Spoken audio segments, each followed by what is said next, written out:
একজন ভক্তের মনোভাব কেমন হবে? ভক্তের মনোভাব যদি আমরা দেখি যে প্রহ্লাদ মহারাজ যখন ভগবান বলছেন যে প্রহ্লাদ তুমি অনেক ভক্তি করেছো, তুমি কি চাও বলো? তুমি অনেক সেবা করেছো, আমাকে সেবার বিনিময়ে তুমি কি চাও? প্রহ্লাদ বলছে, প্রভু আমি না ব্যবসা করতে আসিনি, আমি আমি আপনাকে ভালোবাসি, আমি বিজনেস করতে আসিনি। আর আপনি যখন কিছু দেবেই বলছেন আমাকে, তাহলে আমাকে যাতে কোনো কামনা বাসনায় যাতে আমার ইচ্ছাই না থাকে, কোনো কিছু চাওয়ারই ইচ্ছা না থাকে, সেই বর দিন। যাতে কোনো রকম কামনা বাসনায় না থাকে, সেই বর দিন। কত সুন্দর শুদ্ধ ভক্তের মনোভাব। যারা ভক্ত নয় তারা বলে দাও, ধনং দেহি, রূপং দেহি, জনম দেহি। দেখবেন বিভিন্ন মন্ত্র পাঠে বিভিন্ন জায়গায়, বিশেষ করে দুর্গা পুজোর মণ্ডপে আমরা যখন থাকি তখন দেখি বলে ধনম দেহি, জনম দেহি, রূপম দেহি, যশম দেহি। কিন্তু শুদ্ধ ভক্ত সেগুলি চায় না। চতুর্থ চরিতামৃতে বলা হচ্ছে, কৃষ্ণ ভজে বিষয় মাগে, এই তো মহামূর্খ, অমৃত ছাড়ি বিষ মাগে। হ্যাঁ, বলে আমা ভজে আর বিষয় মাগে। ভগবান বলছে এ আমাকে ভজনা করছে আর বিষয় চাইছে। হ্যাঁ, আমি বিজ্ঞ, এই মূর্খে বিষয় কেন দিব? ও মূর্খ হতে পারে, কিন্তু আমি তো বিজ্ঞ, আমি কেন বিষয় দিব? সচরণামৃত দিয়া বিষয় ভুলাইব। তো ভগবান চান তার ভক্তকে চরণ অমৃত প্রদান করবার জন্য। তো এই জন্য আমাদের কি করা উচিত?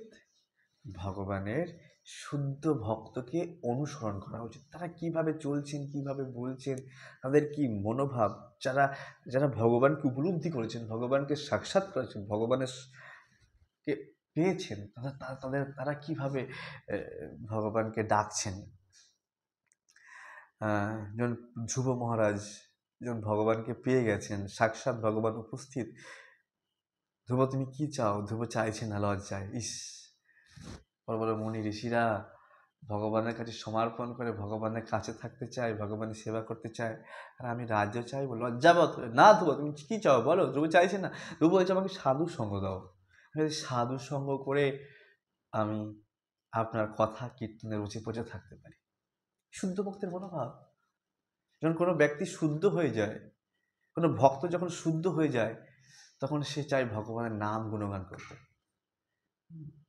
তো এটা আমাদের মনোভাব হওয়া উচিত। নাম গুণগান করবো। কিভাবে আমরা ভগবানের কৃপা লাভ করতে পারি? আমরা যদি দেখি যে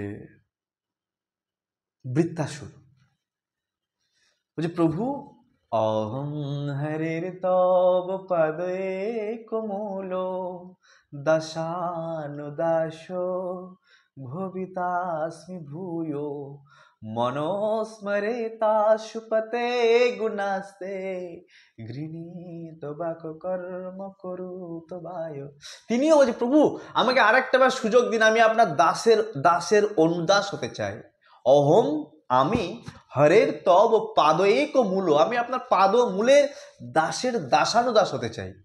আহা, আর আমি আমার এই হাত, হ্যাঁ, গৃহীত বাক কর্ম করুত, আমার বাক, আমার কর্ম, আমার সমস্ত শরীর ইন্দ্রিয় দিয়ে আমি আপনাকে সেবা করতে চাই।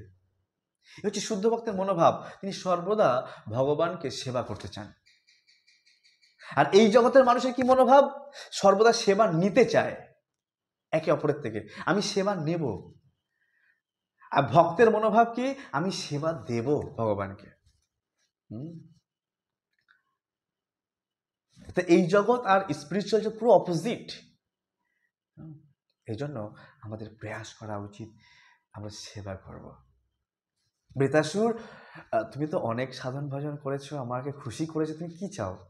পৃথিবী নেবে, ব্রহ্মলোক নেবে, রসাতল নেবে, কি বর চাও বলো, তোমাকে আমি সব দিয়ে দেবো। বলছে না নাক পৃষ্ঠম ন চ পারমিষ্টম। ন সার্বভৌমম নরসাধিপত্যম ন যোগ সিদ্ধির পুনর্ভবম বা। ঠাকুর ঠাকুর আমি পৃথিবী লোক চাই না, আমি ব্রহ্মার পথ চাই না, আমি রসাতল লোক চাই না, আমি তো তোমাকে সেবা করতে চাই ঠাকুর। এই হচ্ছে শুদ্ধ ভক্তের মনোভাব। মহাপ্রভু ঠিক শিক্ষাষ্টাকে আমি একই কথা বলছেন, না ধনম না জনম না সুন্দরীম কবিতম জগদীশি কাময়ে মম জন্মনি জন্মনীশ্বরে ভবতাদ ভক্তি রহিত কিতই। হে জগদীশ, হে জগন্নাথ, আমি ধন জন সুন্দরী রমণী কামনা করি না, আমি প্রতি জন্মে জন্মে তোমার চরণ পাদপদ্মে অহৈতুকী ভক্তি কামনা করি। ঠাকুর আমাকে তুমি অহৈতুকী ভক্তি দাও, যে ভক্তির পিছনে কোনো হেতু থাকবে না, কোনো কারণ থাকবে না, কারণ ছাড়াই ভালোবাসা, বিনা কারণে তোমাকে ভালোবাসতে পারি। এই জগতে সবাই কারণে ভালোবাসে, কিন্তু আমি অকারণে বিনা কারণে তোমাকে ভালোবাসতে পারি, হৃদয় দিয়ে, কায় মনোবাক্য দিয়ে। মহাপ্রভু এভাবে শিখিয়েছেন, শিক্ষাটা খুব সুন্দরভাবে। পৃথু মহারাজ, আমার শুদ্ধ ভক্তের মনোভাব কত সুন্দর দেখুন। পৃথু মহারাজের সামনে ভগবান প্রেজেন্ট, পৃথু মহারাজের যজ্ঞে প্রসন্ন হয়ে ভগবান প্রকট হয়ে গেছেন। পৃথু তুমি কি চাও? আমি অত্যন্ত প্রসন্ন তোমার সেবাতে, তোমার যজ্ঞে প্রসন্ন। পৃথু তুমি কি চাও? বলে ঠাকুর আমি কিছুই চাই না, আমার কোনো অভিলাষ নেই ঠাকুর। ঠাকুর আমার অভিলাষ এটা, আমি আপনার কথা কীর্তন, আমি ভাগবত কৃষ্ণ কথা অনেক শুনতে চাই, অনেক শুনতে চাই। ঠাকুর যদি বর দিতে হয় আমাকে 1000 সহস্র সহস্র কান দিন, যে কান দিয়ে আমি তোমার কথা শুনবো। আমি তোমার কথা শুনবো। শুদ্ধ ভক্তের মনোভাব, আমি তোমার কথা শুনবো ঠাকুর, আমি কথা শুনতে চাই। গোপিকারা বলছেন তব কথামৃতম। গোপিকাদের উপরে কে শুদ্ধ ভক্ত আছে? মহাপ্রভু বলছেন, কি বলছেন? অহম গোপী ভর্তু পদকমলয় দাস দাসানুদাস। তো গোপিকারা হচ্ছে সর্বশ্রেষ্ঠ ভক্ত, আর তারা বলছেন, কি বলছেন?